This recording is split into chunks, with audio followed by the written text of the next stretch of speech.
Hello, this is Dr. Grande. Today I will analyze the case of Philip McPherson.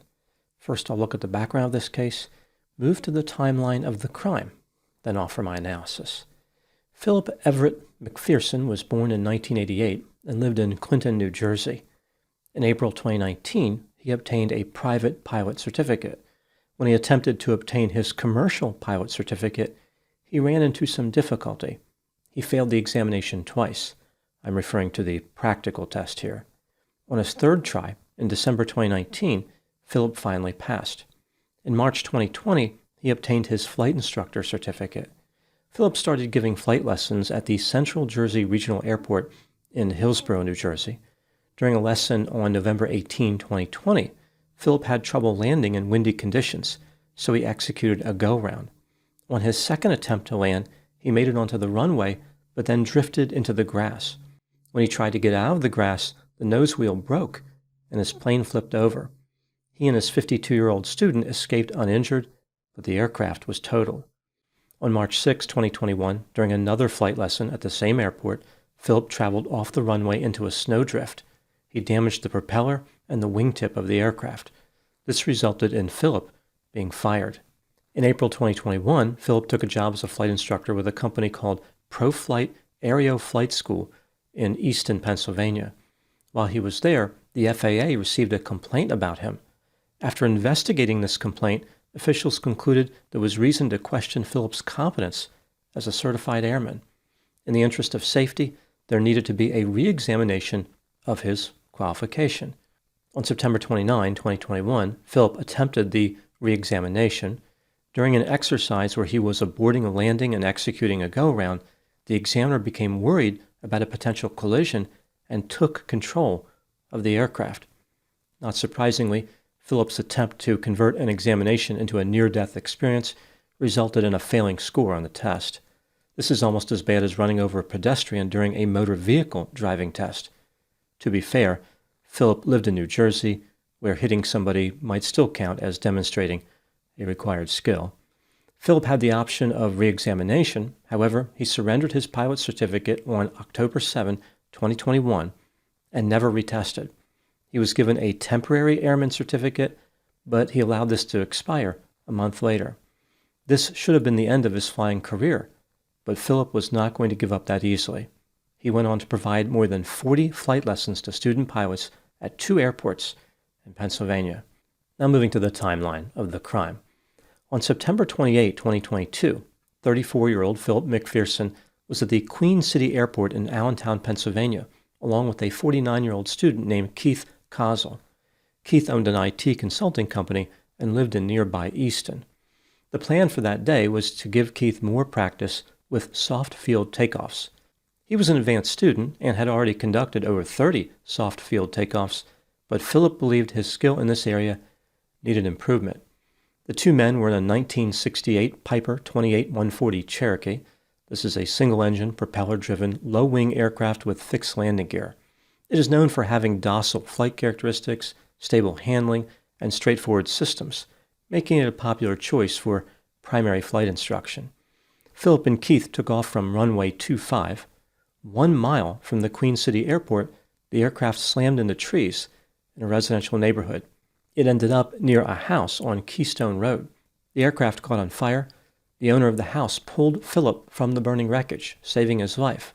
But the heat from the fire was too intense for Keith to be saved. Investigators spoke to Philip after the fatal collision. He said that Keith had the controls during takeoff. As they were traveling down the runway, Philip noticed the engine was weak. It wasn't generating enough thrust. He took the controls and made it to 200 feet above ground level, but the plane stopped climbing. Making matters worse, they were approaching rising terrain. Philip looked around, but he could not find a suitable landing area.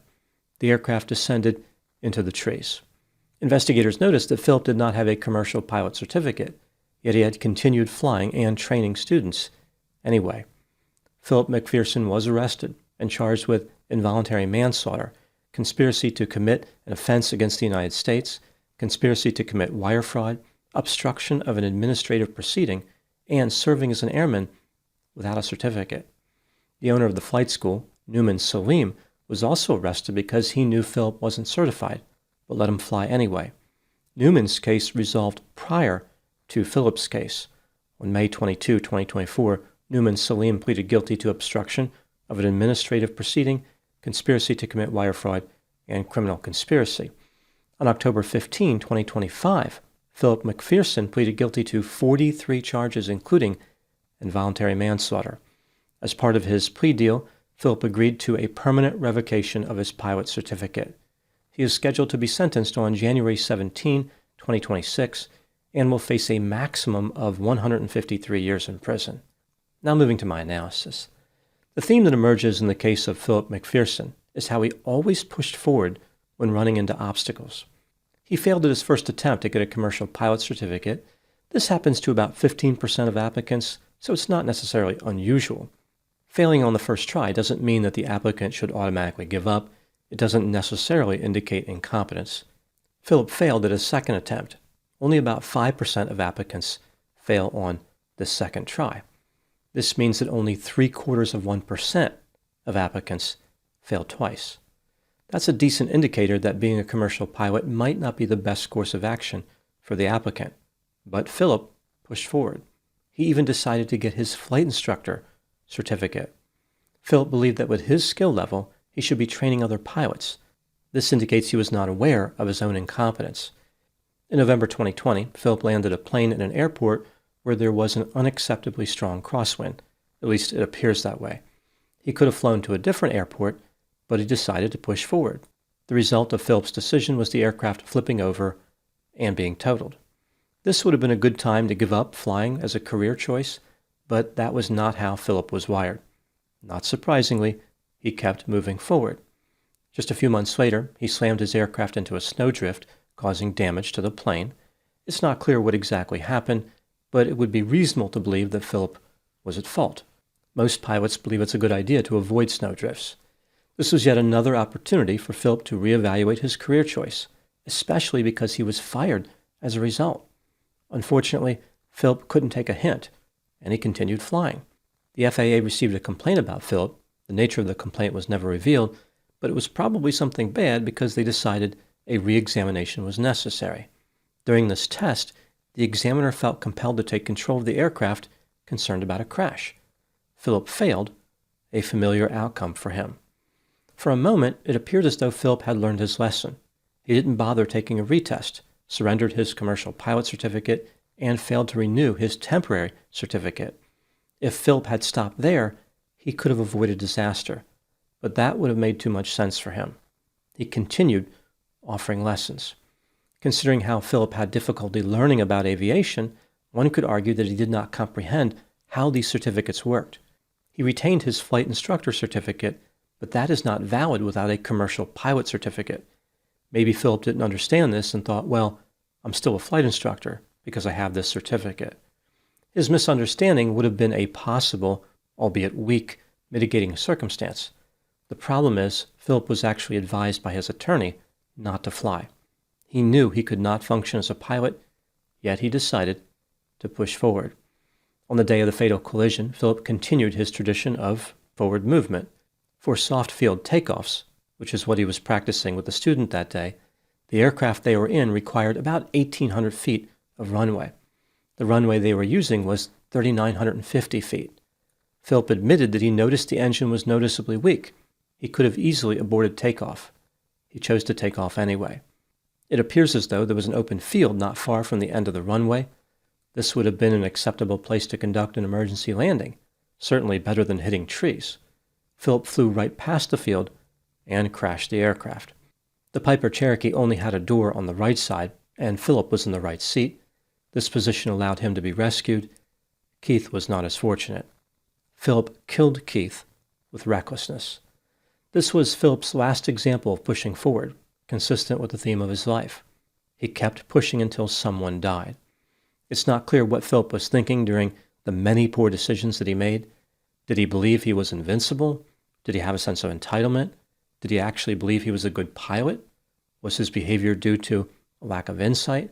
It's amazing that anyone would want to be a pilot if they were not good at it, because one consequence of incompetence in that profession is death. Not every career is like that. Painting, for example, is pretty safe regardless of skill level. If somebody is really terrible at painting, the worst result is going to be wasted time. Philip should have taken up painting. Some substandard pilots argue that they are only risking their own lives, so the authorities should leave them alone and let them fly. This is not actually true because one could crash into another aircraft or kill someone on the ground, but it is certainly less risky to fly alone than with other people. Philip could have flown by himself and minimized the potential damage, but that wasn't good enough for him. He thought that training students was a good idea, as if he mistook the phrase needs more instruction for should become an instructor. Philip had an uncanny ability of ignoring every warning sign and was determined to crash and burn. Now moving to my final thoughts. One of the most frightening aspects of this case is how the victim, Keith, had no way of knowing Philip was not a real flight instructor. This is the last thing that would occur to any student pilot.